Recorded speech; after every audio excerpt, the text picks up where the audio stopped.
Okay, so let's do some rapid fire. I always like to do this straight after a procedure, normally with patients, but this time myself. Obviously, everything's fresh in their mind, so it's good to get a couple of questions out. Number one, did it hurt? This is one I always get asked when it's in the initial consult, when it's the day before. It's one that's obviously always on your minds.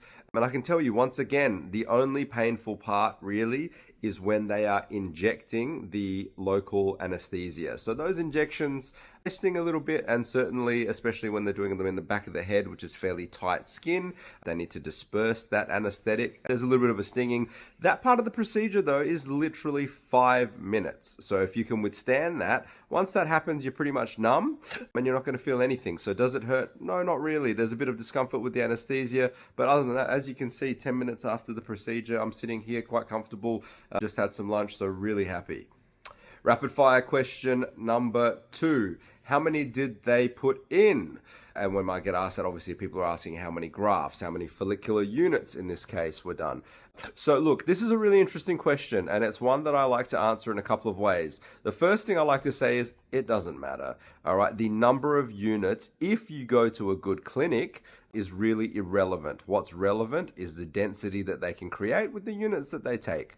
Now, good clinics can do that with absolutely minimum number of units. Bad clinics really need a lot. So that's what you really need to be mindful of. It's not so much the number of units, it's just the quality of the clinic and how well they work. In my case today, we did, just for your reference, about 1,400 units from my beard, so 1,400 follicular units.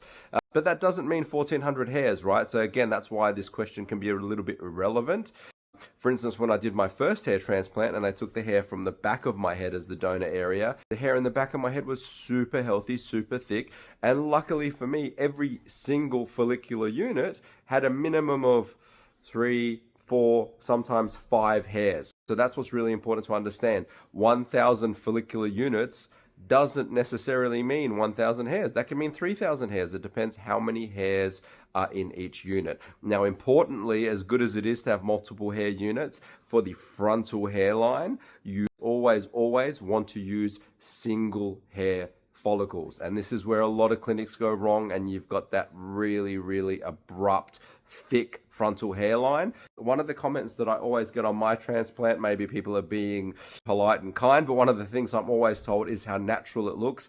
And I can guarantee you the reason I think it looks so natural is because solely single hair follicles were used and were dispersed quite randomly, so as not to give that really straight frontal hairline. Another thing that's become super popular, especially in Turkey with some of the transplants, and I think this is just what people are asking for. A lot of the clinics just do what you ask for, but people are going really low and rounded with their hairlines. Look, if you're African American, you might have that hairline, but I can tell you from birth, I've never had a hairline like that. I've always had peaks. And so that's sort of the line that we followed with my initial transplant, is to follow the natural hairline that I had. Sure, some people's hairline is really far back, but we try and judge, again, by their existing natural hairline. It might be back here, but we can still see what the hairline is. We just bring it forward. You certainly don't want your hairline to be here. That's why it's really important that they do the eyebrow test with you at whatever clinic you go to. And a lot of clinics actually don't do the eyebrow test. The reason that you do the eyebrow test is to see where the movement stops, right? Because your frontal hairline shouldn't move every time you smile or raise your eyebrows.